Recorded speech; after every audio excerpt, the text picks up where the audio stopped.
This is English Time, your journey to English success. Hello everyone. In this session, I'm going to talk about the future continuous tense. Okay, so the future continuous, which is also called the future progressive tense, is used to talk about actions that will continue for some time in the future. Okay, simply put, in a very easy way to understand, future continuous talks about the duration of an action that will happen in the future. Okay, in its continuous form. It is different from the future simple in that the future simple only talks about one particular point of time in the future, whereas the future continuous has the ability to talk about the duration of an action. Okay, so for basic learners, future is a time later than now. Okay, it's the opposite of past. So let's look at an example and you'll understand better. So in future simple, if you want to talk about a typical work day, you might say something like, I will start at 10 a.m. and I will finish at 5 p.m. In this sort of expression, there is no information about the duration or the continuousness of an action, the continuity of an action. So future continuous is quite useful in this manner where you can talk about the duration of something. For example, I will be working from 10 a.m. to 5 p.m. or I will be working all day. There are many uses of the future continuous tense. Okay, for example, the future continuous is used to talk about an action which continues for a period of time, just as I've mentioned before. So for example, we will be attending the event from 6 p.m. to 9 p.m. Okay, so some music event, something. So it continues for a period of time. Here in this case, it continues for 5 hours. Right, so next one is you use the future continuous to talk about planned actions. You've already made arrangements, you make plans, so you use the future continuous for this. For example, I will be traveling by plane tomorrow. So you've booked the tickets and your itinerary or your plan is all confirmed, so you're using the future continuous tense. Next one. He will be staying at the student's hostel during his college. So arrangements for that have been made. So you're talking about this planned action using the future continuous tense. The future continuous tense is also used to talk about actions that continue during a particular moment. Okay, at that point of time, this action is in a continuous state. For example, somebody might ask me, can I call you at 1 p.m.? I might say, no, I'm afraid. I will be having my lunch at 1 p.m. You can call me after that. Okay, for example. Next one. You use this tense to talk about two actions that continue at the same time. Okay, for example, two people doing two different actions at different places on the same day or at the same time. For example, tomorrow, I will be writing an exam and my friend will be speaking at a conference. Okay, so two things happening at the same time. And the future continuous, for some reason, is also used to ask polite questions. Okay, just by using the future continuous in its will form, you sound more polite and respectful. Okay, these are mostly used, these kind of questions are mostly used in hotels. So when you're checking in, the receptionist might ask you, will you be checking in today, sir? Instead of saying, will you check in, it's more polite to say, will you be checking in today, sir? Or, will you be paying by credit card, sir? Okay, so asking polite questions. And as we know, we are always using a time in the future to talk about sentences, for events. So it is very common to see the future continuous tense being used in combination with a time marker. For example, I will be traveling to Burano next week. Okay, you can add any time marker for that matter.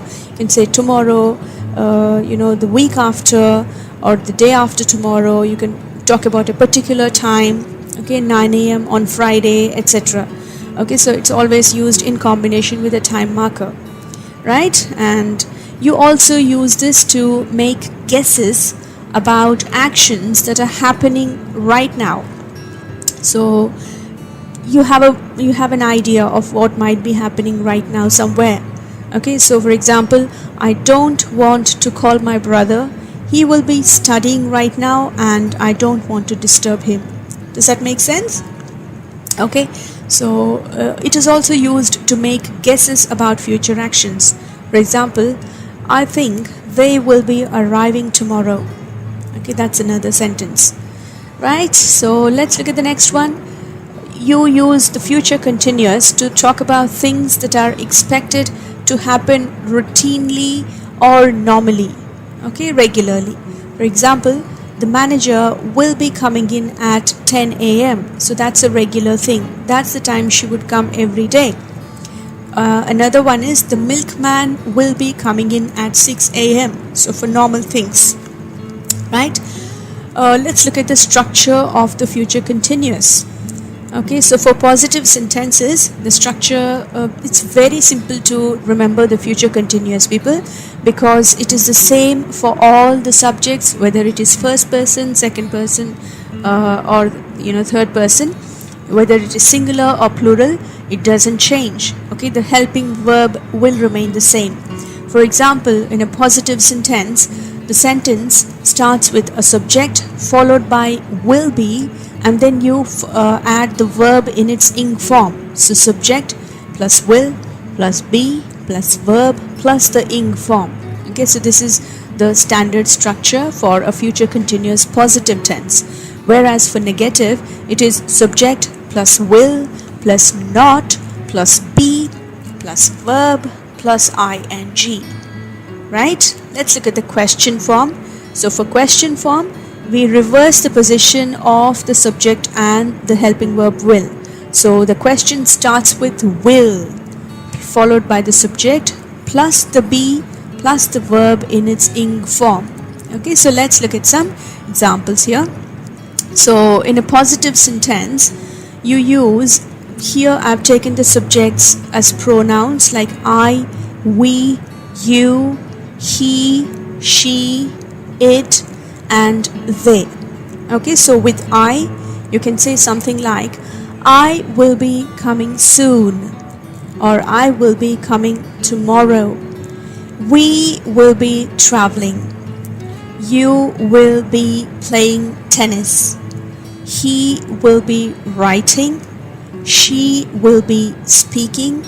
It will be closing. They will be attending classes. Okay, so some positive examples. With negative, you can say something like I will not be talking. We will not be participating. You will not be going there. She will not be coming. He will not be cooking. It will not be starting. They will not be arriving soon. Okay, so those are some of the negative sentences. With interrogative forms or question forms, you say something like, will I be taking part in this? Okay, will I be a part of this event? So this is another polite question. So will I be taking part in this? Will we be facing a problem? Okay, for example, a decision that you've taken and you're asking your friend, will we be facing a problem in the future? Right? Will you be charging your phone? Will he be shopping for clothes? Will she be buying books? Will it be raining tomorrow? Will they be traveling with you? Okay, so these are all to ask for information most of the times. Okay, so see how useful your future continuous tense is, right? So here I've used, I will be coming soon and I will not be talking. So instead of using the will, separately, you can use contractions in spoken English. Like when you're actually speaking to someone, you don't have to use the entire sentence. For a smooth flow of your speech and to stress on some other aspect of the sentence, you contract the subject and the will form to make it smooth and easy flowing. Okay, so let's look at some examples. So I will becomes I'll. Okay, so we will becomes will, you will becomes you'll, he will becomes he'll, she will becomes she'll, it will becomes it'll, they will becomes they'll. Okay, so again remember, it's only to make the sentence smooth and easy flowing. It depends on what message you're trying to convey. If it is important to stress on the word will, you can't contract. I'm just going to discuss that in my next slide. Okay, so in negative form, you use I will not as I won't. Will not becomes won't. We will not becomes we won't. You will not becomes you won't. He will not becomes he won't. She will not becomes she won't. It will not becomes it won't. Okay, they will not becomes they won't. Again, as I said, it depends entirely on the word you're trying to stress. If you really want the not to be stressed, you would contract the I and will. For example, the subject and will. Okay, you might say something like I'll not do this. Okay, I'll not talk to you. Right, so it exactly depends on what message you're trying to convey. So this is just a typical example of a smooth flowing sentence. So contractions are used for that respect. Okay, so as I said, this is future continuous and the verb has the ing form always. It's very important to form the right ing form.